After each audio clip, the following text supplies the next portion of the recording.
ইতিমধ্যে যিসকল ছাত্ৰ-ছাত্ৰীয়ে এইচএছ পাছ কৰিছে অৰ্থাৎ হায়াৰ ছেকেণ্ডাৰী পাছ কৰিছে 2025 বৰ্ষত তেওঁলোকে কোনে কোনে স্কুটি পাব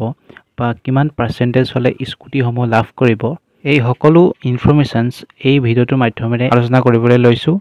যিসকলে এইচএছ 25 পাছ কৰিছে সেইসকলে স্কুটি পাবলৈ হ'লে দুটা কণ্ডিশ্যন তেওঁলোকৰ ফুলফিল হ'ব লাগিব আচলতে সেই কণ্ডিশ্যন কিটানো কি এই ভিডিঅ'টোৰ মাধ্যমেৰে জনাই দিয়া হ'ব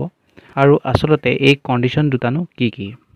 সো ইয়াৰে প্ৰথমটো হৈছে এবাৰ যিসকল ছাত্ৰ-ছাত্ৰীয়ে এইচএছ এক্সামিনেশ্যন পাছ কৰিছে সেইসকলে স্কুটি লাভ কৰিবলৈ হ'লে তেওঁলোকৰ পাৰ্চেন্টেজ 80% হ'ব লাগিব যিসকল ছাত্ৰ-ছাত্ৰীয়ে 80% নম্বৰ লাভ কৰিছে সেইসকলেহে স্কুটি লাভ কৰিব লাষ্ট ইয়াৰ যিখন বাজেট হৈ গৈছিলে সেই বাজেটটো উল্লেখ কৰা হৈছে স্কুটি পোৱা সকলৰ বাবে 80% নম্বৰ লাভ কৰিব লাগিব বুলি আৰু ইয়াতে 2 নম্বৰ কণ্ডিশ্যনটো হৈছে যিসকল এইচএছ এক্সামিনেশ্যনত পাছ কৰিছে সেইসকলে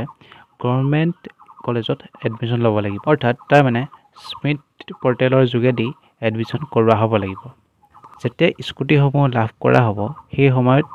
যিসমূহ এডমিশ্যন ৰিচিপ্ট হয় সেইসমূহ দেখাব লাগিব গতিকে আজিৰ ভিডিঅ'টো ইমানেই আছিলে যদি ভিডিঅ'টো ভাল লাগে লাইক কৰিবা শ্বেয়াৰ কৰিবা আৰু চেনেলটো এটা ছাবস্ক্ৰাইব কৰিবা